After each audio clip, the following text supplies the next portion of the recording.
Buyers को property लेते वक्त किन चीज़ों का ध्यान रखना चाहिए? इसके पीछे कुछ चीज़ें ऐसी हैं जो रेरा ये गारंटी नहीं देता है कि आप रेरा से प्रॉपर्टी ले रहे हो तो गारंटीड आपको प्रॉपर्टी की डिलीवरी मिलेगी।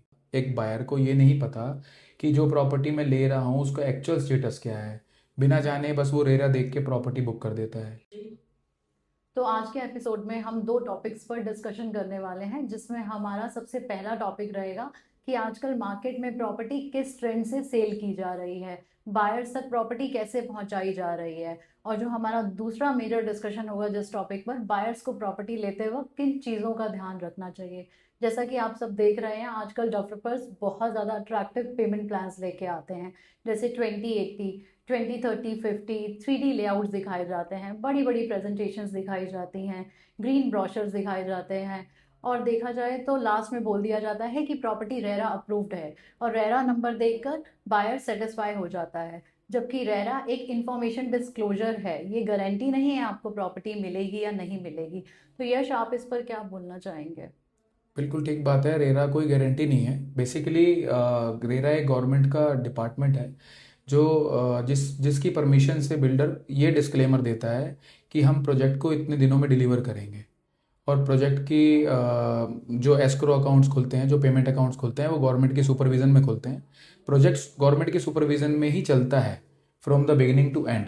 बट इसके पीछे कुछ चीज़ें ऐसी हैं जो रेरा ये गारंटी नहीं देता है कि आप रेरा से प्रॉपर्टी ले रहे हो तो गारंटीड आपको प्रॉपर्टी की डिलीवरी मिलेगी। ओके। बट आजकल एक चीज़ और देखी जा रही है कि डिसीजन इमोशंस पे, इन्वेस्टमेंट पे और पेमेंट प्लान्स पर हो रहे हैं, ग्राउंड रियलिटी पे नहीं।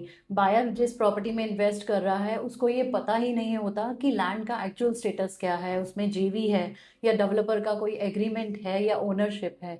तो इस पर आप बताएं कि बायर को प्रॉपर्टी लेते वक्त किन चीज़ों का ध्यान रखना चाहिए? बिल्कुल अच्छी बात है जो आप पूछ रहे हो। बेसिकली बायर को करना क्या चाहिए, बायर को जब भी प्रॉपर्टी खरीदनी है, बायर का फर्स्ट राइट है, उसको ये पता होना चाहिए कि जो प्रॉपर्टी मैं खरीद रहा हूँ, चाहे वो प्लॉट हो, दीनदयाल के प्लॉट्स हों, या फिर फ्लैट ले रहा है, लो राइज प्रॉपर्टी ले रहा है, तो उस कंडीशन पे बायर को ये पता होना चाहिए रेरा के बाद कि प्रॉपर्टी का एक्चुअल स्टेटस क्या है। आजकल क्या होता है कि ज़्यादातर बिल्डर पीडीसी चेक पे रजिस्ट्री करा लेते हैं, पोस्ट डेटेड चेक जिसको बोला जाता है। उस पर रजिस्ट्री करा करके उसमें टाइमिंग्स होती हैं कि 1 साल के ड्यूरेशन में या 2 साल के ड्यूरेशन में, या जो भी लैंडलॉर्ड और बिल्डर के आपस में कॉन्ट्रैक्ट होते हैं, उसके अकॉर्डिंगली पेमेंट प्लान तय किया जाता है।